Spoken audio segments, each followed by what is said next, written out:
Let's move on to the next movie, and my favorite movie, Soulmate. Soulmate is 7 minutes 22 seconds. Mine too. One of the best short films that we have reviewed till now. Wow, thank you. Thank you so much. There's this small story I wanted to share. We had about 15 movies. We were watching them repeatedly because almost 50 movies had the same story and content. And then we came across this movie called Soulmate. I think 1 or 2 days before, I spoke to Shalimar saying that, Shalimar, I still have to review your movie. Give me some time and stuff. And I forgot about that particular point that Soulmate is her movie, and we started watching it. And I told the movie was in the beginning. I was like, oh God, again I'm seeing a husband-wife movie. What is this? And believe me, as soon as I saw the ending, I immediately called Mr. Venki and told, "Did you see Soulmate?" And he said, "No." I told, "You see it first. We are not going to review any other movie. We are going to review that movie." And he's like, "Okay, that is Shalimar's movie. You are going to review that." Then I told, "You watch the movie, then call me. I'll tell you why." Hey, again, after 15 to 20 minutes, I get a call from Venki saying that, "Did you see that movie? Did you see the ending?" I mean, he was so eager to tell me that the ending was mind blasting. We were like, "Oh my God, how are we going to tell the plot of the movie? I cannot disclose that." And it took us at least 1.5 days to understand how to put this movie's plot into our script. And that is how great the movie was. Now, thank you. And you did a beautiful synopsis in the beginning, because when I was hearing it, I was like, oh, will they give the plot away? And you did not. And yet, you said so much to hook the audience. So thank you very much. Thank you for your reviews. So coming to my first question, how was it to act with your wife on screen? It was great. Actually, we've done theater. First of all, I think I know TikTok is banned in India, but during lockdown, I think Shalimar's first explosion in creativity was daily TikToks, and that's another side of Shalimar's acting, where she's doing a lot of fun, light things on TikTok, and I was also included in some of those. So I think we already had a little experience warming up to each other, in terms of acting. We did theater together. And then we did theater. She produced, her company Dreamcatcher that produced Timeless Tales. So it was a compilation of 7 short plays, 10 minutes each. And so in one of them we acted together. So we had some experience acting. And I think every day we get to try a little bit of acting on each other anyway. So back to your question, I think it was a great experience. It was a great experience, and it was a lot of fun. We had our disagreements as well because of the vision we had, of a certain scene, how it will be played and all. But I think we came to a happy conclusion, and then that's how we went ahead. Yeah, and so Yuri, just one quick mention of that this movie was actually shot in 48 hours, right? Yeah. So it was for this India Film Project. Yeah. So it was called the 50-hour challenge. They gave the theme to everyone Friday night, and we had to come up with a story according to the theme, shoot it, make the entire editing, sound, music, everything, and submit it by Sunday night. They had some 38,000 entries for this contest across the globe. So actually the whole thing did not even exist as of that Friday night. And then by Saturday morning, we started thinking about it, came up with the story, etc. And then by Sunday night, we finished it.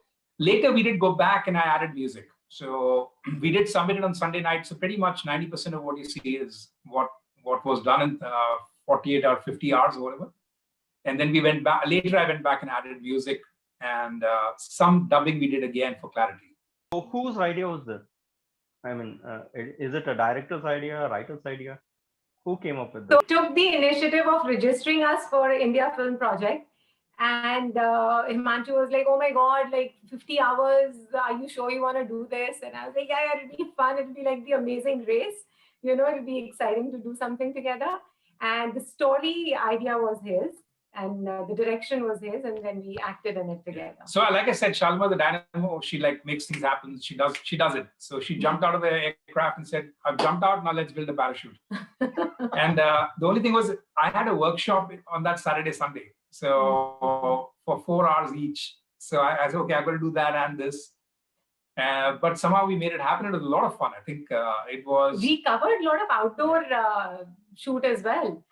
And so in all honesty, we didn't even have 50 hours because he was busy 8 out of that for his workshop. And then plus we had to sleep at night as well.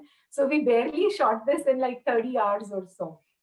Yeah. So I think Friday night we heard the theme. And then when I woke up on Saturday morning, somehow, like sometimes I feel God gives you inspiration and they kind of give it to you in your sleep. Sometimes you might get some good ideas when you wake up or feel light when you wake up, right? So some of the idea had already come when I woke up. Of course, it's a strange thing for God to give, killing your wife and all that. But anyway, so I woke up with the idea, like kind of 50, 60% there. We talked about it and then we sort of evolved it. And then Shalimar put a lot of good ideas in it to sort of, we came up with the idea. We started shooting it in a couple of hours, etc. So we really enjoyed it. I think for me, that is, it's been one of the most fun thing because of the amazing race, crunch time feeling, got to do it very quick, few takes allowed, etc., etc. So Shalimar, when you write the script, what are the biggest challenge that you come up? I mean, when you write a character, do you really imagine yourself into the character, or do you are you open for the character and then you get into the character when you act? What happens? So I've written Caged and I've written Flipside, which you will cover now. So for both of them, I didn't think of myself because those are not me, right? So I thought of the character. I researched on mental health, and the next one, Flipside, is on domestic violence.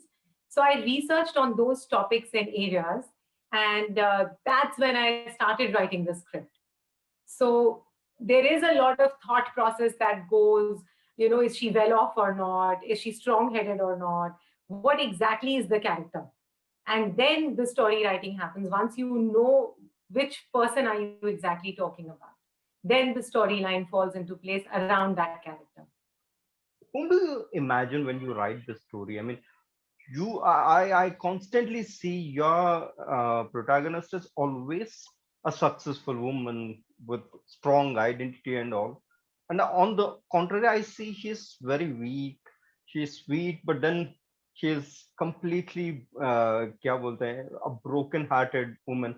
Who is this woman that you always put your focus on? Because all the three movies I see this woman very strong. I see this woman very good at her business and handling things. But again, on the contrary, I also see that weakest woman. Who is this woman? So that is probably the toughest question I've been asked. So the thing is, I have seen a lot of films. I'm like a movie junkie. And what I feel is that usually, what you see on the surface, a person's life, or she's a helper, or she's struggling with job, or she's a single woman whose husband is not working. These are those typical stories, and it's easy to relate that, of course, she has trouble with finances. Of course, she will feel sad and lonely. Of course, her husband beats her up or whatever. Those are easy to digest stories because we've seen them throughout. And those are very common stories. You know what I'm saying? So I wanted to showcase a woman that is not so common, because most of the time when I've read, cases in the US, cases in Canada or Singapore or wherever, these are strong women. These are educated, independent women. Despite that, they go through, marital abuse, domestic violence. And that baffles me because I'm like, you are educated. You are so strong as an individual, you have a say when you're working. What happens at home? Why do you become so weak? So because I can't really wrap my head around this concept of an independent, strong woman, and yet so weak and fragile from within, I'm quite fascinated by it. And maybe that's how all three characters have that kind of a thing in common. Any comment on that, director sir? No, I think Shalima summarized it very well, and I would actually like to repeat what she said, because I think the repetition is important. So that you're talking about three movies here, two which you have seen and reviewed. So I would take Soulmates out, because I think in Soulmates the lady character was not weak at all. In fact, she comes to level the playing field and sort of do justice. So and if the audience hasn't seen it, we'd love you to see it again, right? So leaving Soulmates aside, I think Caged, which you saw, I think that is exactly the point. The point is we see a lot of people around us and we are taken by surprise. Are you serious? This person has a perfect life, he or she. How can he or she be going through mental health illness, right? And flip side, which Shalima already talked about, and you're going to look at it. Please do look at it and tell us how you feel about it. That also is a surprise. Wow, this successful woman is subject to this at home. What a surprise, like how can that be possible? That's really what Shalima was trying to, bring to light, that a lot of people around you who don't seem to be suffering from such things are actually in reality going through such things. And that's really what real life is about, that you could be very strong in some areas, but you're somehow stuck in a situation where you're not able to assert or break through in certain other aspects of your life, right? So, which is why you need to reach out to such people and help them. Or if you are such people, then you need to reach out and ask for help. How did you choose the screenplay? Like, was there any inspiration behind that, or you? Because as you said, it was like less than 48 hours. So, how did that thought process came in? Yeah, good question actually. So, as we were talking through the movie, we were wondering at what point to start with. So the starting point is important. Should we start with the wife walks in and the husband is shocked? Or should we start from a point where 1 minute or so has elapsed? The husband has taken the shock that the wife has come back. He's just taken the shock and now he's like, his heartbeat is settling in. He's still racing, but settling in. So we decided to start from that point, and we knew we'd be going a bit back and forth in time. So hopefully, some audience loved it. And then some did say that they had to see it a second time to understand the back and forth, but hopefully it wasn't too much. Screenplay part. So, but that kind of built the screenplay in terms of which scenes came, in sequence. And then we wanted to break it out with, giving some outdoor shots, which actually we are fortunate. They were not very far from where we live, so we could walk, climb up a bridge, and, then you could get some of those shots that you saw us up on the bridge, and which is some of the outdoor shots you saw. And by that time, as per the government rules here, if you're shooting, you could remove your mask. Right. So that became easier to do then. When you write yourself into the story, how hard it is to act, directors are? It's an interesting thing. One thing I've learned, directing and acting has a challenge. Two things. First, the main thing is, as a director, you want to look at the scene kind of holistically, right? So you want to see both 2-3 actors, whatever they're doing, the setting, the lighting, all of that. You want to see all of that detail, right, while the shot is happening. So in this case, it was, when you're acting, then you kind of have to. The good thing is you can go back and review it again, go back and do it again. So, but there was a time crunch, like I mentioned. Soulmate was shot in 48, 50 hours. So there was a time crunch, but there's a bit of a challenge. You can't see the whole shot holistically and instantly say, wait, that was a good take, do it again. And then the second issue, which you have to be very mindful of, is you tend to get biased about the character you're playing. So meaning that you start seeing everything from the lens of that character. How will it look from that character's eyes, whereas you should be owning up all the characters. So I think I've had experience of directing and acting now in 2-3 such scenarios. So this time I was a little more mindful. I hope I did justice. Okay. And then we had a very good, strong actress, so it's kind of self-managed, self-directed also. We talked a bit about how I want the feeling, and then she put into that, and then No, I was a good actor. I completely listened to the director's point of view, and I think I delivered. Absolutely, 100%. Actually, that was my next question. What is that one big suggestion that Shalimar gave you, and you were like, okay, I'm a director, I'm getting a suggestion now. Did you get the feel? I'm sure I got that. Right now, nothing is coming to my mind because somehow we kind of made a happy agreement to everything is all great. But I'm sure at that time during the process, especially with time crunch, hey, come on, let's hurry up. We can't take so. There were definitely moments of no, let's do it this way, let's do it that way, and something. Do you remember something? Because I'm quite happy where I am. Yeah. No, so it was just that I was like, okay, this came out really good. Let's move on. And he's like, oh, let's do it one more time. And I'm like, no, we don't have time. So I guess just to do with the time thing, yeah, nothing major. If that was not having that time crunch or the compound of time, do you think this movie could be much better? First of all, I feel, frankly speaking, I don't think so. At the same time, like I said, I did go back later and add music to it. So, and that really made a big difference. So they had made a day-night difference in the background score. And I had the chance to compose it myself. So I really enjoyed that process.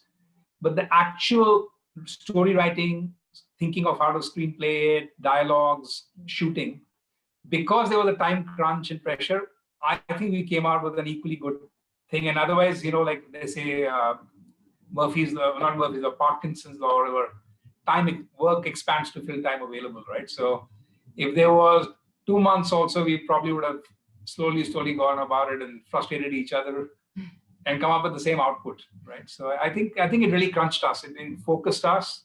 We did a quick in and out. So, and when it's time crunch, the creativity also is at its peak. Yeah. You come up with creative ideas which are doable in lesser time. So like for the proposal scene, we used a space within the condominium that we live in. Yeah. It's called the Cozy Corner. And there are so many friends of ours, like, where was this shot? And like, you've been living here for 15 years, you don't know where that Cozy Corner is.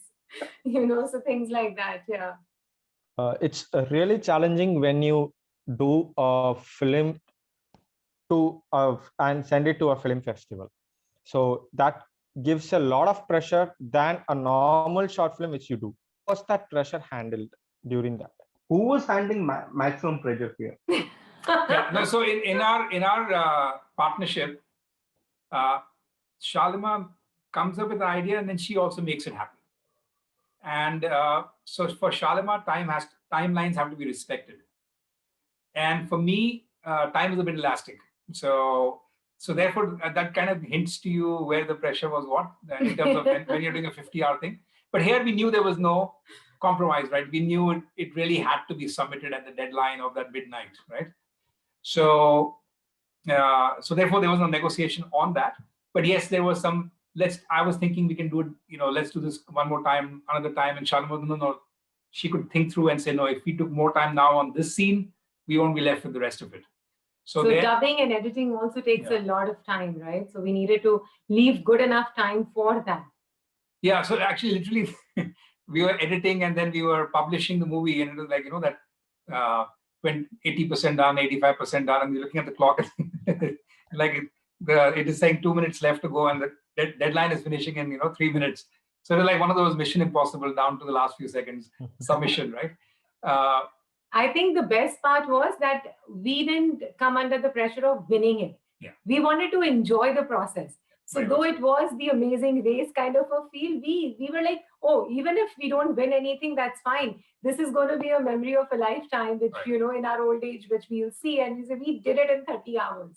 So, yeah, so we enjoyed the process because we were not really competing. Yeah. That's a very good point. So we entered thinking we're already winners. Yeah, that's true. That's true. Seen from that perspective. So completely off the contest, how exactly did your kid manage with all this creative stuff going on and a lot of pressure going on? How was she enjoying it, or she's like, what nonsense is this, Papa, Mama? What are you doing this?